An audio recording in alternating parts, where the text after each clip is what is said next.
Muy buenas tardes, chiquillos. Chiquillas y chiquillos.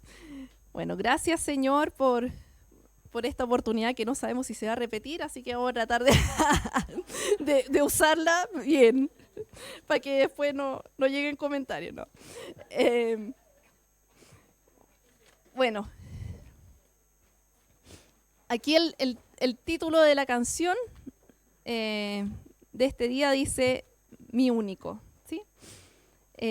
¿A qué les suena? ¿Sí? ¿A qué les suena? ¿Quién podría ser el único? ¿Quién podría ser mi único?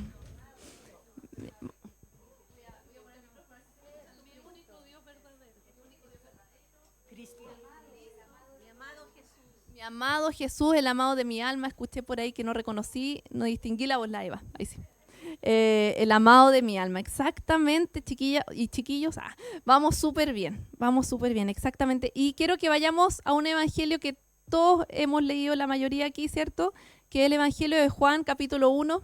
Qué poco original partir con Juan 1, pero el Señor nos quiere hablar, ¿ya? Entonces vamos con Juan capítulo 1. Chiquillas, perdón, si ustedes me ayudan con las diapositivas, que no voy a poder con tanta cosa. Tengo que serme sincera. Ya, entonces, si pasamos a la siguiente diapositiva, eso. Vamos a Juan 1, 29 al 34, por favor.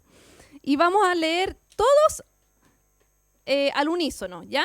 Porque todos tenemos un mismo espíritu, ¿cierto? Tenemos un mismo Padre, un mismo bautismo, entonces podemos leer todo al mismo tiempo también. Ya, y tengo una siguiente diapositiva donde tengo el versículo completo, chiquillas, que es la diapositiva número 4, porfa. En Reina Valera, si la tienen en su Biblia, mejor, ¿ya? 1, 2, 3.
Súper, gracias, Señor. Entonces, ¿de quién está hablando? Del Señor Jesús. Muy bien. Está en la cena el Señor Jesús, ¿cierto? ¿Quién es al que vieron? ¿Quién es al que vieron? Al Señor Jesús. ¿Quién es el que estaba viendo? ¿Cuál Juan? Juan el Bautista. Muy bien, ¿cierto? Juan. ¿Y quién era Juan el Bautista? Ya, me respondieron al tiro. Juan el Bautista era el primo de Jesús, ¿sí? De hecho, recuerdan que Elizabeth estaba embarazada cuando María recibe la gran noticia, la buena noticia de que en su vientre estaba el Salvador, ¿sí? Y Juan el Bautista saltó, lleno del Espíritu en el vientre. En algún curso de la Academia Misionera, yo me maravillaba con cómo el Señor... Esto no es porque los varones estén de congreso, ¿ya? No digo esto, pero cómo el Señor escoge a familias. Hay un plan de redención, obviamente por medio del Señor Jesucristo, por nadie más, pero cómo el Señor escoge a familias para llevar a cabo su plan, porque acá está las primas, ¿sí? Elizabeth y María. O sea, imagínense los padres, los abuelos de esta familia que pusieron a tal nivel, intensidad, la palabra de Dios, el anhelo por el Mesías en el corazón de sus generaciones, que sus generaciones fueron quienes llevaron a cabo, o por medio de quienes se llevó a cabo, que el Salvador iba a venir. O sea, Dios piensa en familias, Dios piensa en generaciones. ¿Y por qué digo que no aprovecho de decir esto, que el Congreso de Varones está paralelo? Porque ocurre algo muy parecido con... porque la madre de Juan y Jacobo, los discípulos, también era pariente de María. Entonces uno ve cómo hay una familia, una línea generacional que se apartó para buscar al Señor. Nosotros sabemos que el Señor Jesús viene, ¿cierto? Entonces digan amén, ¿sí? El Señor Jesús viene, amén, ¿cierto? ¿Usted quiere ser de esa generación que está siendo apartada en medio, ¿cierto? De, como dice la palabra de Dios, que nosotros somos esa generación que alumbra, Señor, ¿cierto? En medio de un lugar oscuro. Entonces hay un fervor, tiene que haber un fervor por el anhelo del Mesías, por el anhelo de la salvación del Señor y un fervor por plantar esa palabra en mi generación, en mi familia. Ya, entonces son primos, en eso quedamos, ¿cierto? Sí, lo interesante es que como parte el versículo 29 dice, el siguiente día, ¿cierto? Vamos a repasar en sus Biblias. El siguiente día vio Juan a Jesús que venía a él y dijo, he aquí el Cordero de Dios que quita el pecado del mundo, ¿cierto? Este es aquel de quien yo dije, después de mí viene un varón, el cual es antes que mí porque era primero que yo y yo no le conocía. Entonces estamos leyendo que el primo no conocía al primo. Como que nos quedamos un poco perplejos, ¿no? O sea, eran primos, saltó en el vientre de la mamá cuando estaba siendo anunciado, ¿cómo que no le conocía? Entonces vamos a pasar a la diapositiva 5, porque acá nos vamos a encontrar que este texto es más profundo de lo que nosotros lo podemos comprender a simple vista en nuestro español, ¿sí? Amamos el español, bendecimos nuestra lengua, pero el hebreo es mucho más profundo, ¿sí? Entonces vamos a ver que claro, clase, perdón, de griego, me corrí de testamento. Ya, en griego, cuando dice, el siguiente día vio Juan a Jesús que venía a él, ese vio, blepo, es el mismo ver que se ocupa en Apocalipsis, ¿sí? En la revelación de Jesucristo.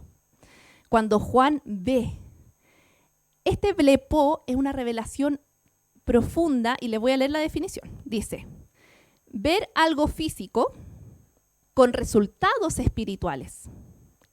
Es decir, llevar lo que se ve a la esfera de lo no físico.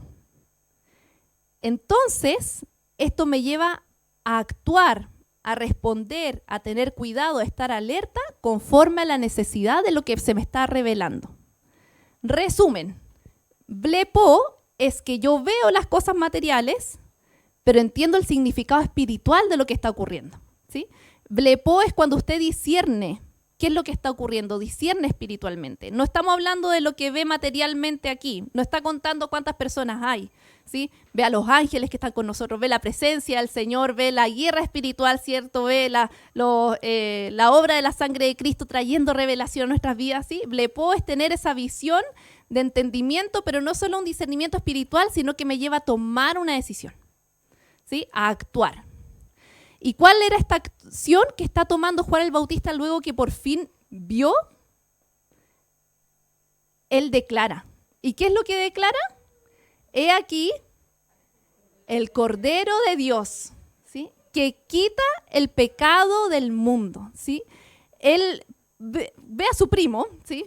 Probablemente estaban cambiados, ¿cierto? Juan el Bautista había estado mucho rato en el desierto, estaba más así harapiento, con la barba, pero ahora lo ve, tiene entendimiento, tiene esta revelación y declara con convicción que Él es el Cordero de Dios, ¿sí? El Cordero de Dios que quita el pecado del mundo. Tenemos más palabras en hebreo ahí, pero por el momento solo vamos a hacer hincapié en esa, ¿ya? Porque si no me puedo quedar pegada mucho rato y quiero que lleguemos a la cita, a Isaías 64, por favor, que está en la diapositiva número 9. Todos vamos a buscar Isaías 64 porque cuando dice, he aquí el Cordero de Dios que quita el pecado del mundo, yo experimento a Juan declarando esta verdad. Y recordemos que Juan lleva años en el desierto predicando el arrepentimiento. él entiende, en algún momento, ¿cierto? Los fariseos, los judíos van delante de Juan el Bautista y le dicen, ¿eres tú, sí, el Mesías? ¿Quién eres tú? Y acá, en esta porción que es un poquito antes, en Juan capítulo 20 y algo, ¿sí? Entre el 19 y entre el 28, ahí ustedes lo pueden buscar, Juan el Bautista dice, yo soy la voz de uno que clama en el desierto, prepara el camino al Señor. Y esto sigue siendo interesante porque él entiende que él no es el que está diciendo prepara el camino al Señor, sino que él es la voz, él es como un mensajero. Él es este instrumento para preparar el camino al Señor. Y ahí uno ve como una clase magistral de identidad y propósito, ¿sí? Cuando alguien está como flaqueando en su autoestima porque no entiende su identidad, bueno, él comprendió su llamado por la palabra de Dios, esa profecía de Isaías, y Juan el Bautista puede decir, yo soy la voz de uno que clama en el desierto. Es como que el Señor mismo el que está clamando en el desierto, pero Juan el Bautista es esa voz, ese instrumento para llamar al pueblo, para llamar a los perdidos, a los hijos perdidos, a que vuelvan, ¿sí?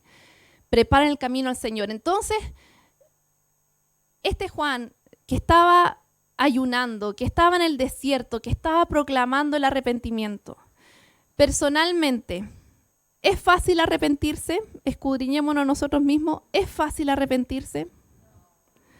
¿Alguien ha intentado que otra persona se arrepienta? ¿Le ha pasado que alguna vez usted en su fuerza ha querido que alguien se arrepienta? Y no se puede, ¿cierto? Yo no puedo hacer que otra persona se arrepienta. A pesar de que yo trate de persuadir de la mejor forma, es una obra que solo el Espíritu Santo puede hacer. Y incluso solo el Espíritu Santo lo puede hacer conmigo, el arrepentimiento. Entonces Juan, que ha estado predicando el arrepentimiento, que ha estado siendo lleno del Espíritu Santo por años, ve por fin al Cordero y dice, he aquí el Cordero de Dios que quita el pecado del mundo. Por fin ha llegado aquel que va a sacar estos harapos sucios, ¿sí? Aquel que va a quitar de en medio esta separación con Dios. Y aquí es que es muy necesario que nosotros comprendamos qué es el pecado. Yo no voy a poder valorar al Cordero si no entiendo las consecuencias, el dolor, la inmundicia, lo escabroso del pecado, ¿sí? Nadie quiere un salvador si no necesita salvación. Entonces Juan, en toda su debilidad, él está diciendo, por fin llegó mi Cordero, por fin llegó el Cordero de mi pueblo, por el cual yo he clamado, intercedido, ¿sí? Y Juan el Bautista preparó al pueblo para la primera venida del Señor. Pero nosotros somos aquellos que nos estamos preparando para su segunda venida. Y creo que estos dos llamados son muy similares, ¿sí? El entender que el Cordero quita el pecado y por tanto yo necesito anhelar al Cordero. Nuestra buena noticia es que el Cordero ya hizo la obra, ¿cierto? Pero necesito comprender que yo necesité y aún necesito a ese Cordero, ¿sí? Entonces, dígale a la persona que está a su lado, necesito al Cordero y tú también necesitas al Cordero, ¿sí? No, sí. No quiero ninguna broma de nada magallánico, ¿ya? No piensen en nada al palo, no. Si lo pensaron, yo lo pensé primero, entonces por eso no, nada que ver, ¿cierto? No, necesitamos al verdadero Cordero, ¿cierto? Al que quita el pecado del mundo y vamos a decir al unísono, 1, 2, 3, necesito al Cordero de Dios que quita el pecado del mundo y que quita mi pecado. Muy interesante nuevamente en griego que la palabra para quitar, permiso don José, no es esto. Quitar el pecado del mundo no es que él tenía un pecado y se lo saco. Se lo devuelvo. Para que después no quede en evidencia y están las cámaras, se lo devolví. Quitar el pecado del mundo no es que yo llego y le saco algo a alguien. La palabra quitar tiene que ver con levantar. Entonces, justamente cuando Juan el Bautista está diciendo, he aquí el Cordero que quita el pecado del mundo, le está hablando de la crucifixión. La única forma de que el pecado sea quitado es que este Cordero sea sacrificado y sea levantado. O sea, Juan está venir al Señor, está viniendo a ver también, obviamente porque el Cordero, su sacrificio. ¿Sí? Entonces vamos a ir más profundo y nos vamos a saltar Isaías, se los dejo para la casa, ¿ya? Isaías 64 se los dejo para la casa. Todo Isaías, todo Isaías para la casa. Para que tengan harta tarea, como mi hijo, que le mandaron 3 libros de tarea, no sé qué ya. Vamos a ir a la diapositiva 12, por favor, que está Colosenses, gracias, 1:13. Y dice, el cual nos ha librado de la potestad de las tinieblas y... Eso. Ya. Efectivamente, fuimos trasladados de reino, pero todavía no estamos en esa parte. Quiero que nos quedemos con la primera parte. El cual nos ha librado de la potestad de las tinieblas. ¿Sí? ¿Qué hace el pecado, por lo tanto? Nos deja en tinieblas, nos separa de Dios. Muy bien, ¿cierto? Las tinieblas y la luz. Juan capítulo 1, nuevamente los versículos anteriores, dice que la luz resplandece en las tinieblas no pueden prevalecer contra la luz, ¿cierto? O sea, las tinieblas y la luz no se llevan, ¿sí? Físicamente las tinieblas son ausencia de luz. Y yo sin Cristo no era que estaba a media luz, estaba sin luz, en tinieblas. A los 19 años mi hermana se convirtió al Señor. Y 2 años estuvo predicándome en la casa, ¿sí? Tenía a la predicadora ahí, gracias al Señor. En ese momento yo no decía gracias a Dios, pero 2 años ahí bien insistentemente, con harta palabra de Dios. Y yo fui consciente de cómo las tinieblas, de cómo yo era parte de la potestad de las tinieblas, en que yo le dije cosas para que intentar que ella dejara de seguir al Señor. Con frases como, ¿de qué te sirve orar si igual haces esto? ¿De qué te sirve orar si igual me tratas mal? ¿De qué te sirve orar? ¿Para qué te haces la cristiana si tanto? ¿Sí? Y todas esas palabras, yo fui siendo consciente de que el diablo me estaba usando, porque yo era de su potestad, para que ella se sintiera culpable, avergonzada y se apartara de los caminos del Señor. Como la salvación es más grande, ¿cierto? Ella permaneció. ¿Pero quién estaba en tinieblas? Yo. ¿Sí? Yo estaba en la potestad de las tinieblas. Mi hermana me predicaba con Juan 1:12, que dice, mas a todos los que a los que creen en su, les dio la potestad de ser hechos. Entonces yo creía, antes de ese versículo, que no importaba lo que yo hiciera, total Dios me amaba, ¿sí? Y total todos son hijos de Dios. Entonces que ella era una fanática radical, exagerada, y que yo podía seguir viviendo mi vida a mi manera. ¿Por qué? Porque igual Dios me amaba y un día me iba a ir al cielo, ¿sí? Ese era el falso evangelio, ¿sí? Con el cual yo me autojustificaba en mi pecado y seguía viviendo a mi manera. Hasta que mi hermana llega con esa verdad y se me cae el argumento, ¿cierto? Y si bien yo no le decía nada a ella con mi cara de póker, así como no me pasa nada lo que me estás diciendo, después a mí me daba vuelta, hasta que un día en el paradero yo dije, Dios, no te puedo pedir que venga a la micro porque yo no soy tu hija. Y empecé a ser cada vez más consciente de que yo era de las tinieblas, ¿sí? Por la gracia de Dios, el Señor me rescató, ¿cierto? Tuvo misericordia y me sacó de ahí. Pero necesitamos entender que nosotros sin Cristo estamos en tinieblas, ¿sí? Somos de la potestad de las tinieblas y que el diablo nos va a usar, ¿sí? Que no necesitamos andar con baba, ¿cierto? Temblando para que el diablo no esté usando. Y lamentablemente, que esto es lo peor, que uno ya habiendo recibido a Jesucristo y teniéndolo en su corazón, con el pecado le puede dar lugar al diablo, ¿cierto?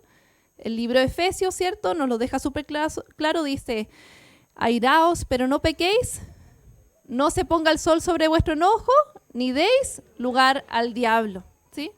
O sea, con esos comentarios insidiosos, con esa crítica, con esa palabra amargada, yo puedo estarle dando lugar al diablo, ¿sí? Aún el cordero, ya habiendo sido sacrificado, y yo habiendo dicho que lo recibí. Entonces, ¿necesitamos al cordero? Que bueno, estamos en el lugar correcto, entonces, gracias Señor. Necesitamos al cordero y vamos a ir, por favor, chiquillas, al 14, a la diapositiva 14. No, perdón, perdón, chiquilla y chiquilla, ya hay dos chiquillas y chiquillos. Ya. Jesús tiene el poder para quitar el pecado de todo el mundo, ¿cierto? He aquí el Cordero de Dios que quita el pecado del mundo. O sea, Jesús es tan poderoso que puede quitar el pecado del mundo, no solo de los 8.000 millones, que no sé cuántos somos en la actualidad, sino de siglos y miles de años, ¿sí?, atrás y los que vendrán. Jesús es tan poderoso que puede quitar el pecado de todo el mundo. ¿Pero qué ocurre? ¿Por qué no todo el mundo está con el Señor? ¿Por qué no todo el mundo se le ha quitado el pecado? Porque no lo ha reconocido como el Cordero de Dios, ¿sí? Entonces, ahora vamos a ver por qué en la 15 dice, porque no quisieron reconocer su pecado, ¿sí? Porque no quisieron reconocer que había pecado. Y ahora sí, ustedes chiquillos, si pueden buscar por favor Juan capítulo 3, versículo 19. Juan capítulo 3, versículo 19.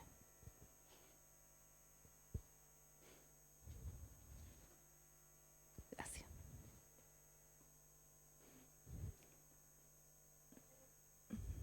Entonces dice así, 1, 2, 3. Y esta es la condenación, que la luz vino al mundo, y los hombres amaron más las tinieblas que la luz, porque sus obras eran malas, ¿sí? La condenación no radica en la calidad de mi pecado, ni en la cantidad de mi pecado. La condenación radica en no reconocer mi pecado y por tanto no arrepentirme para recibir al único que pagó por mi pecado, ¿sí? Es decir, usted puede ver aquí a la persona más pecadora, así que usted se le puede imaginar, y a la persona que tenga la cara más santa que usted se le puede imaginar. Y si la persona que tiene la mejor apariencia no reconoce que ha pecado y el otro sí lo reconoce, el que parecía más santo es el que se va al infierno, el que se condena. ¿Por qué? Porque necesitamos reconocer que el único digno de la eternidad, el único que puede estar delante de Él, es aquel que es santo y que nosotros no lo somos, y que recibimos su santidad cuando nos arrepentimos y creemos que su sacrificio es suficiente. Y eso yo sé que todos ustedes lo saben, pero necesitamos seguir recordándolo y renovándolo en nuestro corazón, ¿sí? Entonces, para recordarlo y renovarlo en nuestro corazón, vamos a darnos 2 minutos. Espero que todos tengan lápiz y papel, si no, ahí en su conversación interna.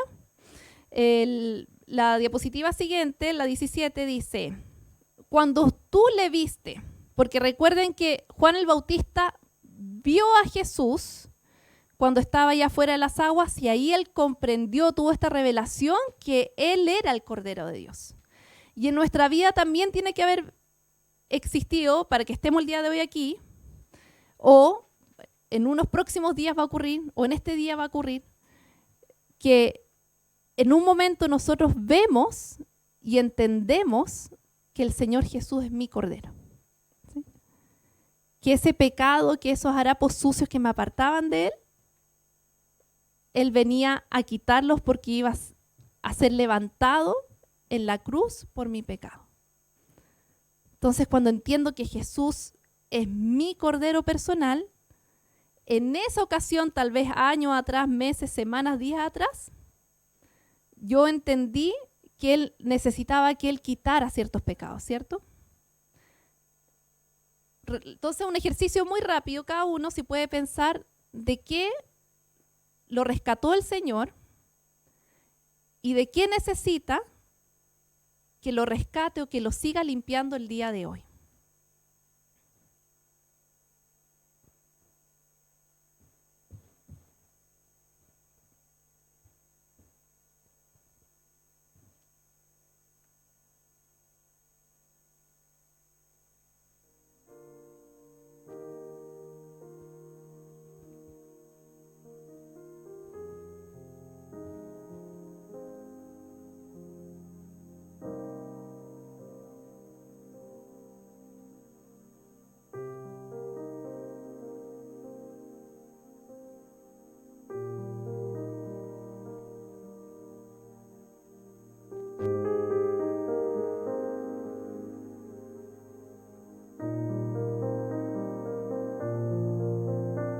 Si alguien quiere conversar, lo puede hacer. Si alguien lo quiere comentar con la amiga. O con el amigo.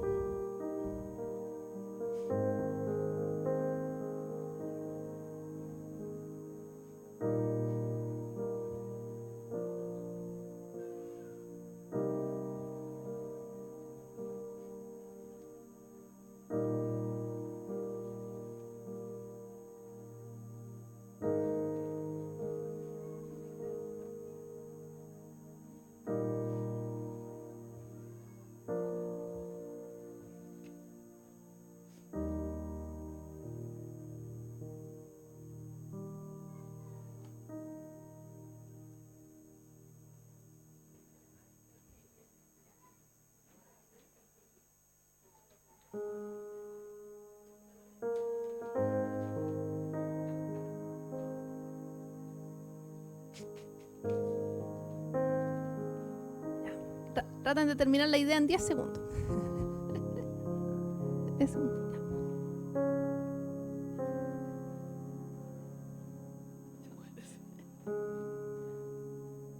¿Ya la terminaron? ¿Sí? ¿Terminaron la idea? Después sacamos el pergamino. ¿Ya? En la casa desenrollamos el pergamino. Entonces estuvimos viendo, he aquí, ¿cierto? ¿Cuál es nuestra frase de hoy? He aquí el Cordero de Dios que quita el pecado del mundo, ¿sí? Vamos a decir que quita el pecado del mundo porque es que lo levanta, ¿cierto? O sea, la crucifixión.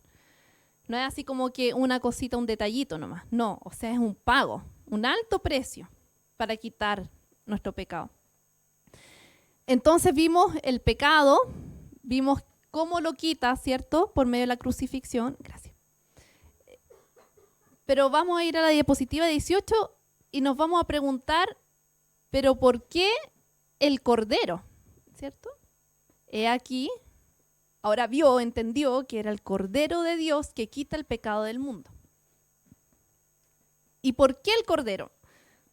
Hay toda una tradición, ¿cierto?, en el Antiguo Testamento a la cual podemos echar mano para reconocer por qué el Cordero, pero el día de hoy quiero que le pongamos especial atención a una historia que está en Génesis capítulo 22, del 1 al 18. Entonces, si por favor puede buscar en su Biblia Génesis 22, del 1 al 18.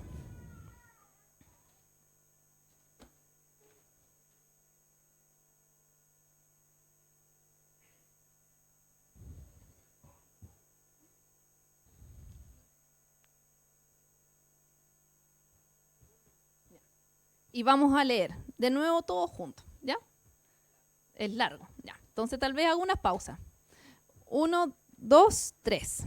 Aconteció después de estas cosas que probó Dios a Abraham y le dijo a Abraham, y él respondió, heme aquí, y dijo, toma ahora tu hijo, tu único, Isaac, a quien amas, y vete a tierra de Moriah, y ofrécelo allí en holocausto sobre uno de los montes que yo te diré.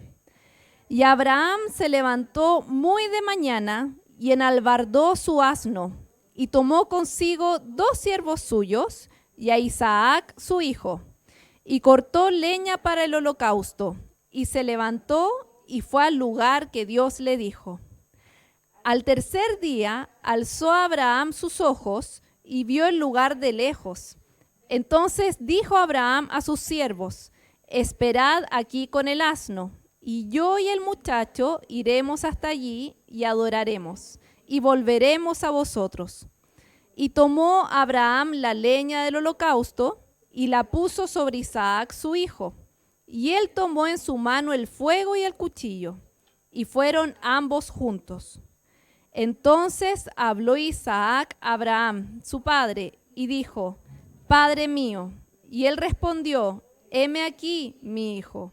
Y él dijo, he aquí el fuego y la leña, mas ¿dónde está el cordero para el holocausto? Y respondió Abraham, Dios se proveerá de cordero para holocausto, hijo mío, e iban juntos. Ya, hasta ahí vamos a llegar, hasta el versículo 8. ¿Sí? Muchos aquí pueden conocer esta historia, ¿cierto? Abraham, el padre de la fe, ¿cierto? Tenía un hijo, el hijo de la promesa, Isaac. ¿Sí? Su esposa era estéril, Sara, 90 años, da luz, él teniendo 100 años. Y Dios le dice a Abraham, ¿cierto? Lo llama en el versículo 1. Él responde, heme aquí. O sea, él ya estaba dispuesto a lo que el Señor le estaba hablando. Heme aquí. Esa expresión en hebreo, hineni, se repite hartas veces en el Antiguo Testamento. Por ejemplo, en Isaías capítulo 6, también Isaías ante el llamado de Dios dice, heme aquí, ¿sí? Envíame a mí. Samuel, heme aquí. Es una disposición, una apertura a Dios. Entonces Abraham estaba dispuesto, le dice, heme aquí.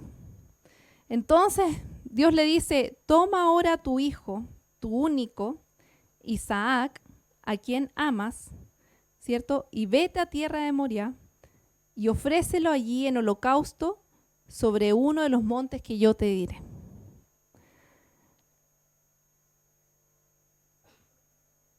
Después el versículo 3 como que viene muy rápido, ¿cierto? Como que dice que Abraham ya se levanta muy de mañana, enalbardó su asno, pero realmente esta es una decisión fácil, lo que le está diciendo el Señor. ¿Sí?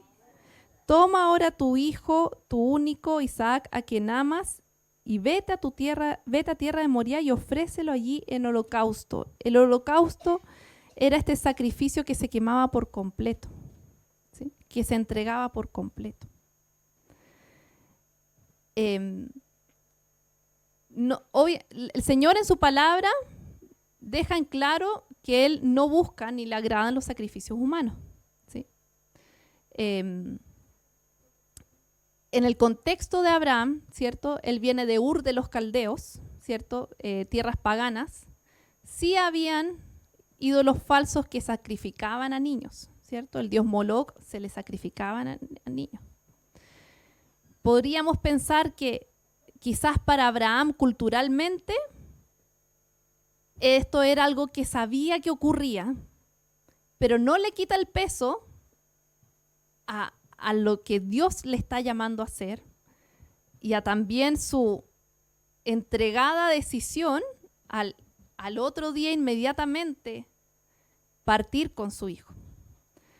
Otro aspecto difícil es que en muchas ilustraciones, imágenes que podemos ver de retratos, vemos a un Isaac bebé, a un Isaac pequeñito, como Esteban. Gracias, Esteban, por tu participación. Que Esteban tiene 6 o 7 años, ¿cierto? Pero no, Isaac no tenía 7 años, ¿sí? De hecho, Isaac es el que lleva, ¿qué? La leña, ¿sí? Y Abraham, siendo mayor, es el que lleva el cuchillo, ¿sí? O sea, Isaac era el que estaba haciendo el trabajo fuerte. Por lo menos, Isaac tenía 18 años, ¿sí? Por lo menos. Entonces no estamos hablando de un niño que no iba a entender nada de lo que estaba pasando, ¿sí? O que iba a ser simplemente amarrado y puesto ahí y se acabó la historia, ¿sí? Acá habían 2 voluntades, la del padre y la de Isaac. Este sacrificio era tanto del padre como del hijo. El padre responde a Dios, heme aquí.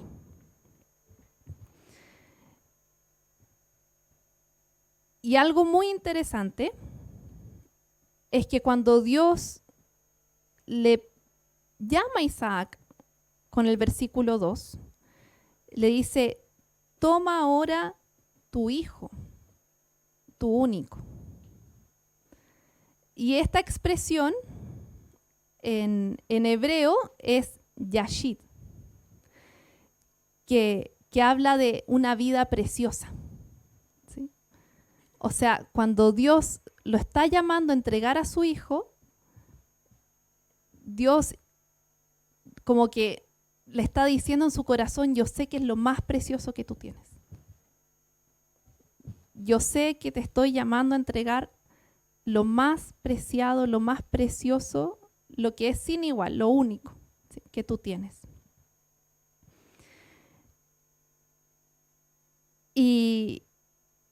¿Y saben qué? Esto es el Cordero de Dios. Esto tiene mucha relación con el Cordero de Dios porque, ¿qué es lo que dice Juan capítulo 3, versículo 16? Porque de tal manera amó Dios al mundo que ha dado a su Hijo unigénito, para que todo aquel que en Él cree no se pierda, mas tenga vida eterna. El Hijo unigénito es la traducción al griego de Yashid. Abraham, Dios le está diciendo a Abraham, Abraham, entrégame a tu unigénito, y lo que nadie sabe es que yo voy a entregar a mi unigénito. Algo que me llama mucho la atención es que en Isaías 41:8, que va a estar acá en la diapositiva 23, dice, pero tú, Israel, siervo mío eres tú, tú, Jacob, a quien yo escogí, descendencia de Abraham, mi amigo. Muchos nos hemos como encrispado, asombrado de por qué Dios le pidió Isaac a Abraham. Pero algo que yo pienso es que Dios, al único que le confió en la tierra y en la historia de la humanidad el dolor que él iba a experimentar al entregar a su hijo, era su único amigo, Abraham. Al único que le entregó y le confió el sentimiento de dolor de entregar al hijo único fue a su amigo Abraham.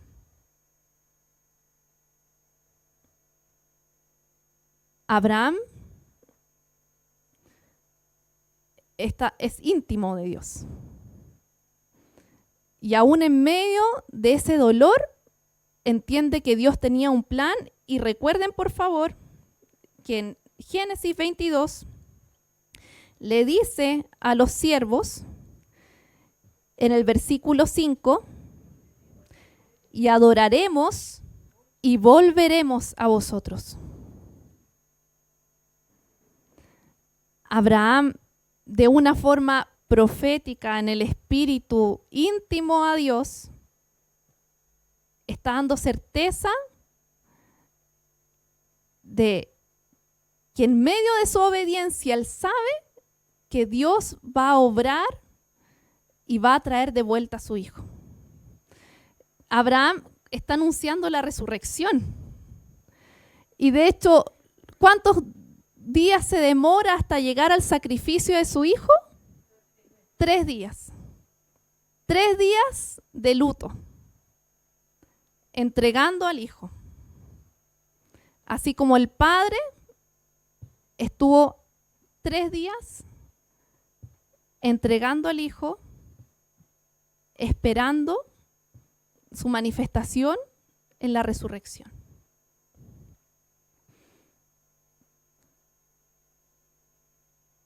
Entonces, ese mismo lugar, el monte Moriah, donde Isaac estuvo dispuesto, donde Isaac estuvo dispuesto a ser entregado como holocausto, y donde Abraham estuvo dispuesto a entregar a su hijo, es el mismo monte donde el Señor Jesús es sacrificado, en Jerusalén. Eso está en la diapositiva 24, porfa, si me ayudan ahí. Eso. Y ahora sí, la 25, volviendo a Génesis 22, 7 al 8, dice: entonces habló Isaac a Abraham su padre y dijo: Padre mío. Y él respondió: heme aquí mi hijo. Y eso también es muy lindo, porque así como Abraham estuvo abierto a Dios, también está abierto a su hijo. También está abierto a escuchar y a considerar a su hijo. Es la misma respuesta: heme aquí, heme aquí. El único que es conocido como por padre en toda la Biblia es Abraham. David es un hombre que se le conoce conforme al corazón de Dios. Pero al único que se le conoce con esa característica de padre es Abraham, al amigo del padre. Heme aquí mi hijo. Y él dijo: he aquí el fuego, la leña, mas ¿dónde está el cordero para el holocausto? ¿Sí? Estamos hablando de un joven, ¿sí?, que entiende. Y respondió Abraham: Dios se proveerá de cordero para el holocausto, hijo mío. E iban juntos. ¿Sí? Mi esperanza está en lo que Dios va a hacer, no en cómo va a ocurrir. Yo sé que Dios lo tiene. Yo sé que Dios tiene su plan y no es parte de mí el saber cómo lo va a hacer. Yo decido obedecer, confiar y caminar hacia donde fui llamado. Y ahí entendemos que el Jehová Jireh, ¿cierto?, que este Dios provee, como después es puesto este lugar, Jehová Jireh, no es lamentablemente como en el día de hoy vemos que se ha presentado un falso evangelio del evangelio de la prosperidad, que Dios te va a proveer, que Dios te va a enriquecer, que Dios te va a dar todo. O sea, es tan triste que esta escena del sacrificio del cordero, del hijo, en cual yo entiendo que Dios es quien ve cómo va a resolver, pero Él va a cumplir su propósito y su plan, se esté usando para llenar bolsillos, ¿sí?, como para llevar a la gente tras mamón, ¿sí? Entonces, atentos también con eso, ¿sí? Que nuestro evangelio no esté buscando mi prosperidad en comodidad, sino que entienda que cuando Dios provee es porque Dios ve antes. El proveer es que Dios ya vio lo que va a hacer. Yo descanso, confío y obedezco. ¿Sí? Entonces, como conclusión, estamos cerrando, podemos decir 3 cosas. Si menospreciamos el pecado, estamos menospreciando el sacrificio de Cristo. Y si menospreciamos el sacrificio de Cristo, estamos menospreciando el corazón del Padre. Porque hubo un Padre que estuvo dispuesto a entregar a su Hijo para que mi pecado sea quitado.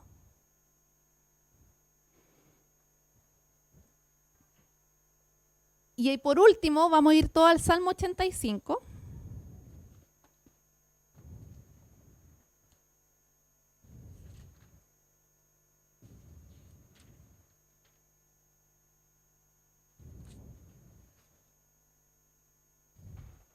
que es cortito, y lo vamos a leer todo de nuevo. De nuevo vamos a leer todo junto. ¿Lo encontraron? Porque este sí que no lo tengo en la pantalla, lo siento. No copié y pegué esta ocasión, ¿sí? Súper. Ya, vamos todos. 1, 2, 3. Fuiste propicio a tu tierra, oh Jehová. Volviste la cautividad de Jacob. Perdonaste la iniquidad de tu pueblo. Todos los pecados de ellos cubriste. Reprimiste todo tu enojo. Te apartaste del ardor de tu ira. Restáuranos, oh Dios de nuestra salvación, y haz cesar tu ira de sobre nosotros. ¿Estarás enojado contra nosotros para siempre? ¿Extenderás tu ira de generación en generación? ¿No volverás a darnos vida para que tu pueblo se regocije en ti? Muéstranos, oh Jehová, tu misericordia y danos tu salvación. Escucharé lo que hablará Jehová Dios, porque hablará paz a su pueblo y a sus santos, para que no se vuelvan a la locura. Ciertamente cercana está su salvación a los que le temen, para que habite la gloria en nuestra tierra. La misericordia y la verdad se encontraron, la justicia y la paz se besaron.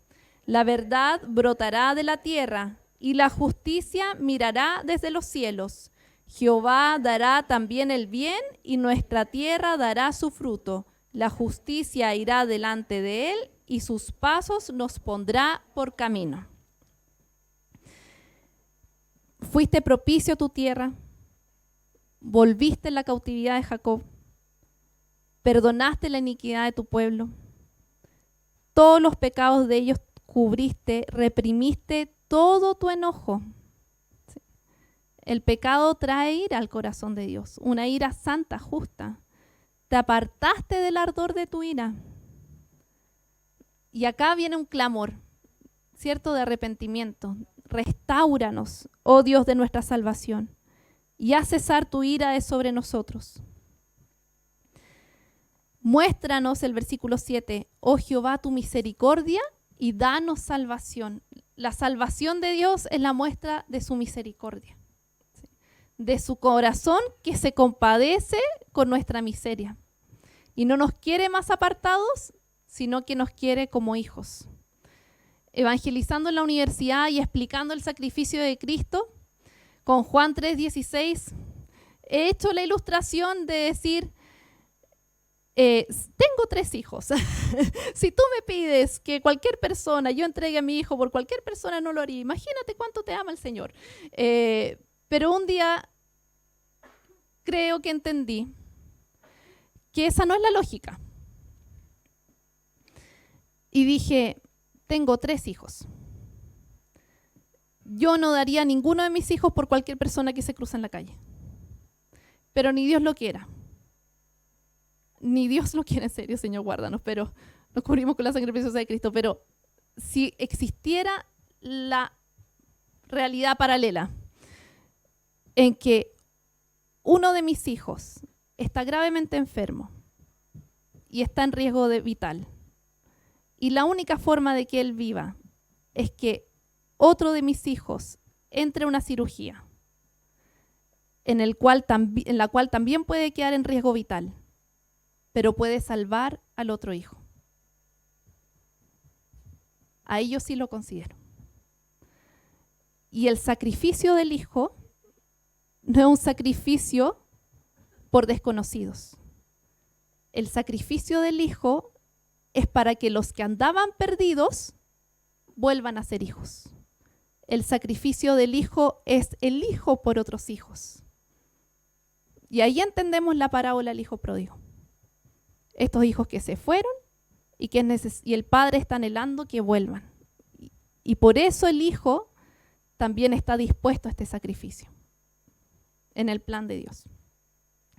La misericordia y la verdad se encontraron, la justicia y la paz se besaron. Y acá viene otra interpretación mía. Si en el cielo le revelan otra cosa, la culpa era mía. Pero yo acá veo el sacrificio de Cristo en alegoría. Dice, la verdad brotará de la tierra, ¿Quién es la verdad? Jesús. Jesús desde la tierra vino y formó un ministerio y nos manifestó la verdad. Y la justicia, el Padre, mirará desde los cielos. Jehová dará también el bien y nuestra tierra dará su fruto. Y el sacrificio del Hijo desde la tierra da ese fruto de salvación para nosotros. La justicia irá delante de él y sus pasos nos pondrá por camino. ¿Quién es el camino? Jesús. Jesús es el camino, Él es la verdad y la vida. Con misericordia y verdad se corrige el pecado. ¿Quién es la misericordia y la verdad? Jesucristo. ¿Les parece que oremos?